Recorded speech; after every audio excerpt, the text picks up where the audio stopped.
So you want to buy a house, where do you start? We always recommend that we have a consultation first. No charge whatsoever, but it educates you on the whole process. Number one, if you're paying cash, tremendous. If you need financing, we will help you with our preferred lender to be able to get the absolute best interest rate to a payment that you're comfortable with and you have confidence going and shopping for a home to know exactly what you can afford. The second thing is, what's our strategy on searching for a house? We have a home finder program that will help you find the perfect house out there to be able to place you and your family in. And last but not least, when it's time to make an offer on that home, we will go through every step of that with you and explain how that process works.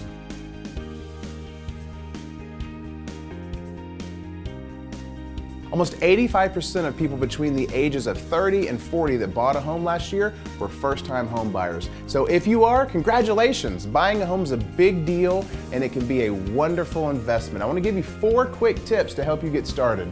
Number one, make sure you're pre-approved for a mortgage. This will give you an idea how much home you can afford and how you will borrow the money and make the process go smoothly. Number two, you got to do your research. Learn about the different types of mortgages available, the neighborhoods, schools, what would cause somebody to buy your property when you're ready to resell the property. Number three, hire a qualified real estate agent that specializes in first-time buyers. A good agent will help you find the right deal, negotiate the right price, get the best terms, and explain the whole process.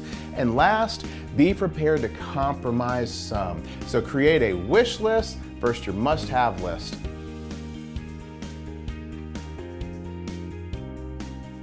What happens if you don't use a real estate agent? First thing, price. Let's say, for example, that you choose the wrong price. Let's say you go too high, your appraisal is going to bring the price down anyway from what the buyer gets, but let's say you go too low, you're leaving money on the table. Hitting that perfect price is something that a realtor can do. Then, from the time we go under contract to the time we go to close, that 30-day process, we're talking inspectors, appraisers, termite inspectors, power of attorney people, homeowners associations, a lot of different details. Make sure that you understand the value of a real estate agent.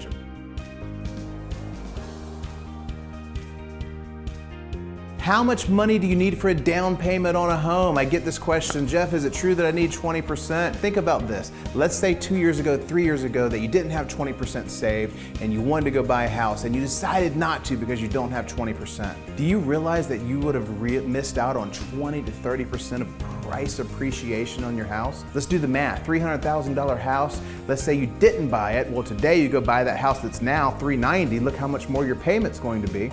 But let's say you did buy it and now it's worth $390. You've appreciated $90,000 because you didn't wait for the 20%. So the reality is, I'd rather see you at 10%, 5%, even 3.5%. And there are some no money downs for our veterans and also for our USDA programs and our Palmetto Heroes. I would rather see you get the price appreciation and be more concerned about your affordable payment rather than waiting for prices to go up and the payments to go up also.